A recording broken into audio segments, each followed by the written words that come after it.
I'm very excited to be here at the Partnership for Change. This is fun, right?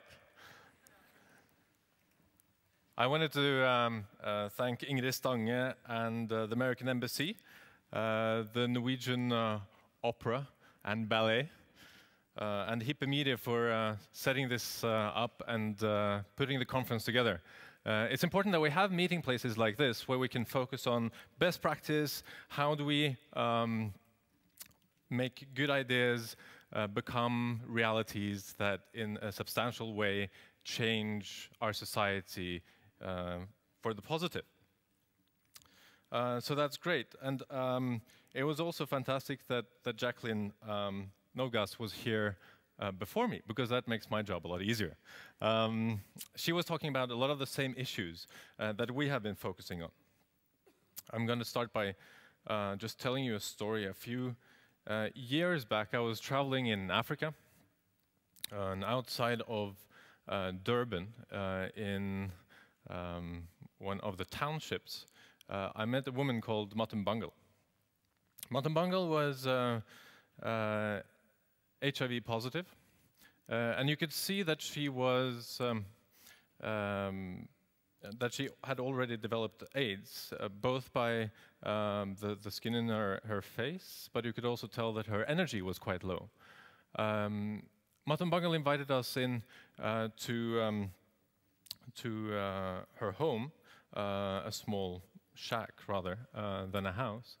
And we were traveling, I was traveling there together with Norwegian Church Aid, because we had a national fundraising campaign, which, as many of you know, goes on every year here in Norway. So Mette-Marit tells us her story. And you know, in this area where they do not have access to drugs, where they do not have access to the proper medicine, becoming HIV positive is the same thing. You know then that you do not have much longer to live. So something struck me when I was sitting there and listening to Mette-Marit, because in my mind, she had all the right in the world to become angry, destructive, but she chose differently. What she told us was that when she became HIV positive and she realized that she started organizing peer groups. So she got other people that were HIV positive to come together so they could support each other, because it's two things, right? One, you know that you do not have long to live. And the second thing is the stigma. People are discriminated against because they have this disease, because people are scared of contracting it themselves. So they made support groups, and she charged ahead and organized that. But she also did another thing which might have been even more courageous. She organized meetings in her own communities, open meetings, where she said actually that she was herself HIV positive. She was open about her status. And she was talking about how people could avoid contracting the disease themselves. Now, to me, that was tremendous leadership, because she was in a very difficult situation. She knew that she was very, very ill, and she also knew that she didn't really have a lot of resources. And society around her were very negative towards people with HIV/AIDS, or at least a large part of it. And she decided that she wanted to do something about it and become an activist. And that was, to me, that has become sort of an example of leadership, of how we can do something, even if we don't have all that much resources in terms of money or you know, the things we usually think about. We can make such a tremendous impact if we just look for the right opportunities. So Mette-Marit has become quite a leadership example to me. Now, so we were at this meeting a few years back where we were discussing the big issues of the world: poverty, health, education, security, environment, climate, etc. This was a meeting put together by the World Economic Forum, and we had young people, youngish, under 40, from around the world, coming together to look at these issues. And in this group, the YGLs, the Young Global Leaders, people were very quick at looking at, okay, what are the issues we want to deal with?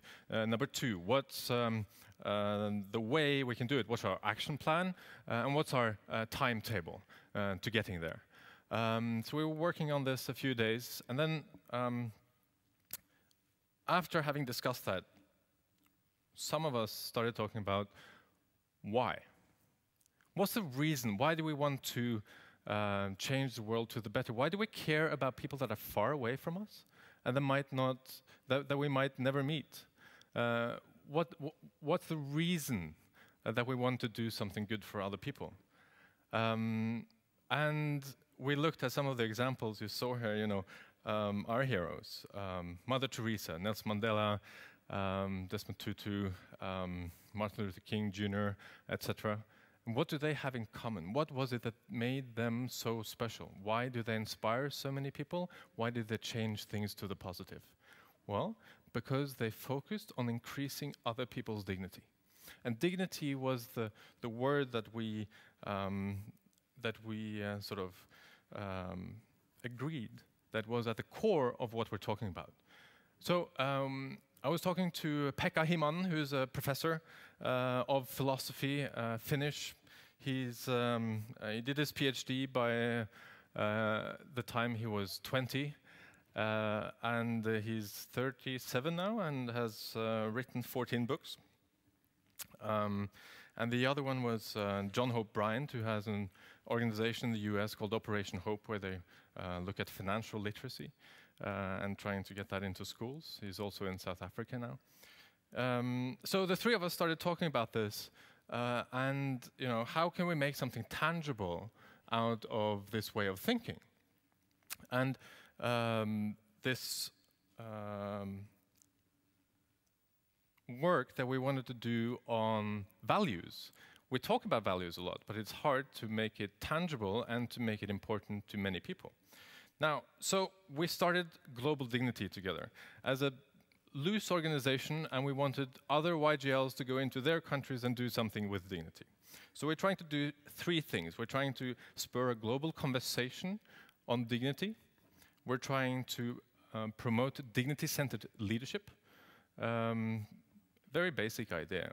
When you're going to make a decision, a leadership decision, ask yourself, does this increase people's dignity? Or is there another way I can do it that will increase, strengthen other people's dignity in an even better way? And the third thing that might be the most tangible is dignity days. We go into schools and we talk to kids about dignity. So since we established the organization 6 years ago, we have been in between 30 and 40 countries. People do it very differently from country to country. We started building it last year in a proper way here in Norway.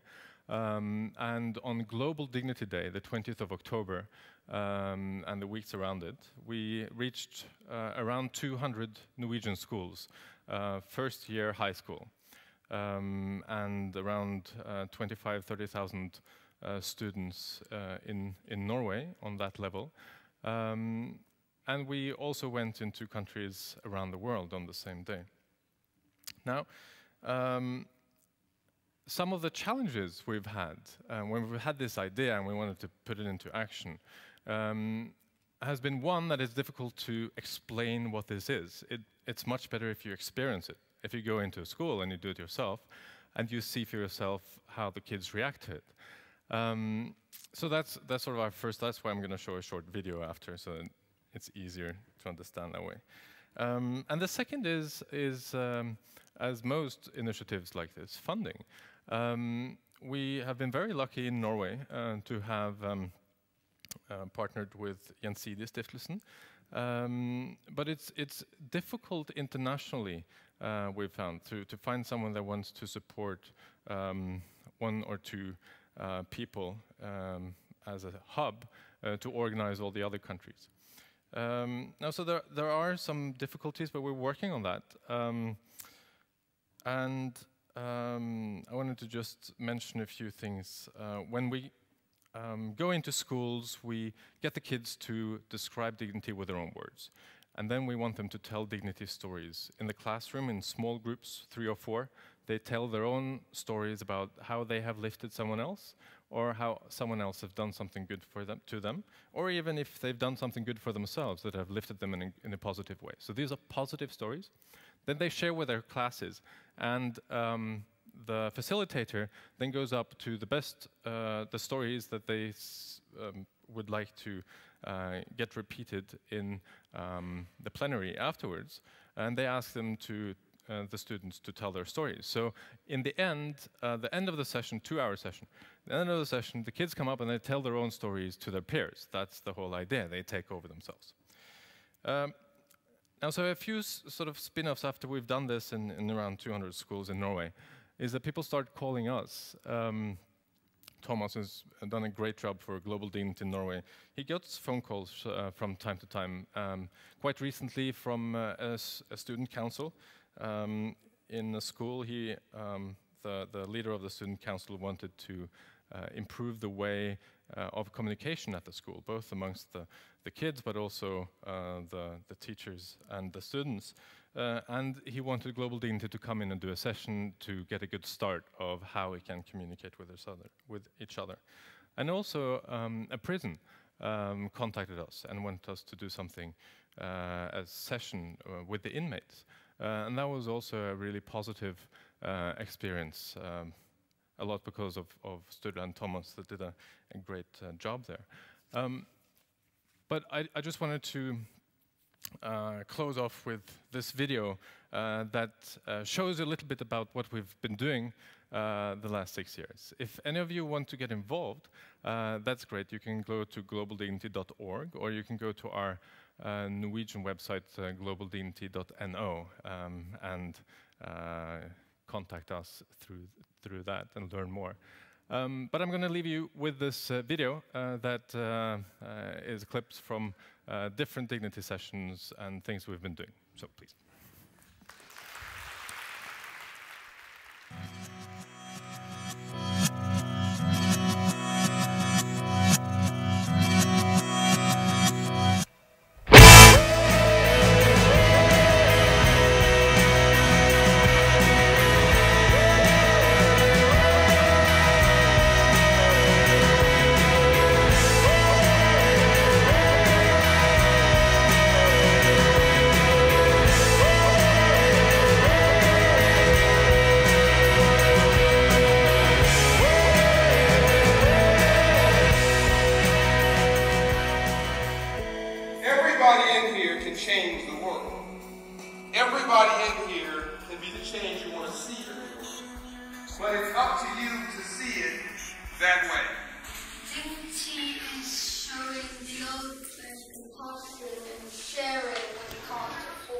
Money can be produced every day, but love and faith and dignity just comes from yourself.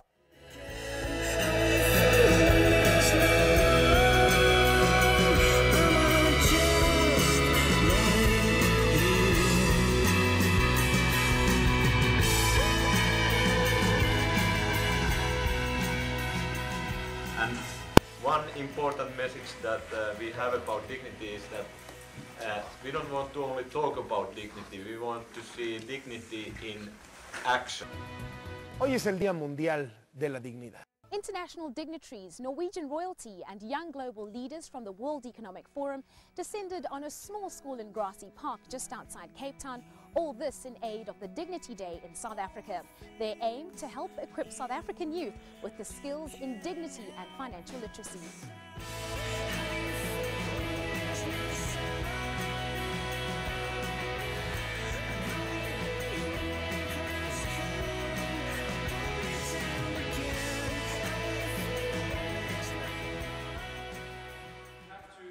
Consider that you are now part of all of these thousands of kids around the world that have realized that we have more in common than what separates us, and that we're going to build this world together. Feeling the moment slip away. Feeling the moment slip away.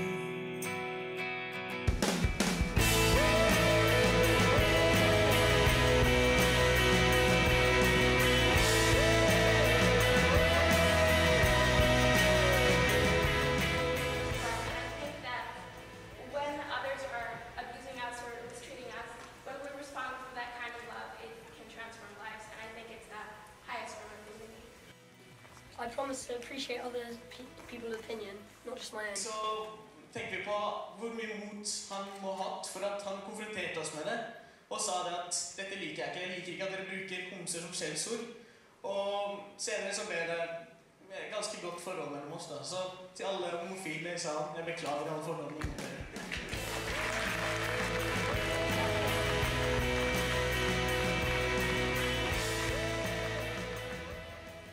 Jo,